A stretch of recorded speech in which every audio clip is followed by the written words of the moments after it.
Бүгін сіздерге әртүрлі тақырыптағы мақал-мәтелдерді ұсынамыз. Тыңдап, талдасаңыздар болады. Арнамызға жазылып, лүпіл қалдырыңыздар. Айран сұрай келіпсің, шелегіңді жасырма. Арықтың сорпасында дәм болмайды, ақылсыздың сөзінде мән болмайды. Ас ішерде керек, көлік көшерде керек. Асы бар аяқ, әдемі. Асыңды бермесең берме, бірақ қасыңды керме. Ауру астан, дау қарындастан. Бал ұстаған бармағын жалайды. Арсыз қолым істеді, арлы бетім ұялды. Еңбек өмірді ұзартады, ұят бетті қызартады. Ер жігіт елінің ұлы, намысының құлы. Ердің құны 100 жылқы, арым 1000 жылқы. Жарлы болсаң да арлы бол. Малым жанымның садағасы, жаным арымның садағасы.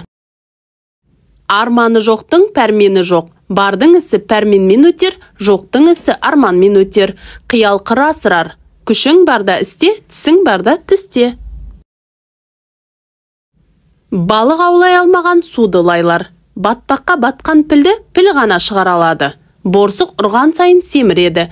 Бір киікті бір тау аш қалдырмайды. Бір күнге қоян терісі де шыдайды. Бөрі арығын білдірмес, итке сыртын қампайтар. Ит жүйрігін түлкі сүймес. Қара құс басып жейді, сұңқар шашып жейді. Ақылды ісіне сенеді, ақмақ түсіне сенеді. Ақылдыға сөз айтсаң, аз ойланып біледі. Ақымаққа сөз айтсаң, тыңдайды да күледі. Ақылдыны алысым деме, ақылсызды жақыным деме. Әдемілік ақылдыны сынды қылады, ақылсызды жынды қылады. Жаманға айтқан ақыл, жапанға атқан оқпен тең. Ағасы ақылдының ауылы азбайды, жеңгесі шебердің жеңі тозбайды. Айла алтау ақыл жетеу, айла мен ақыл қосылса алдырмайтын екеу. Ақыл алтын сандық адамына қарай ашылар. Ақылды адам ақмақтан да бірдеңе үйренеді. Ақылды адам ашықса, ақылымен тоғаяр. Ақылсыз адам ашықса, аз ақылы жоғалар. Адам көркі шүберек, ағаш көркі жапырақ. Адамның сырты алдамшы, бейтаныс кісі бітеу жаңғақ. Жұмсақ ағаш құртқа жем, жуас адам жұртқа жем.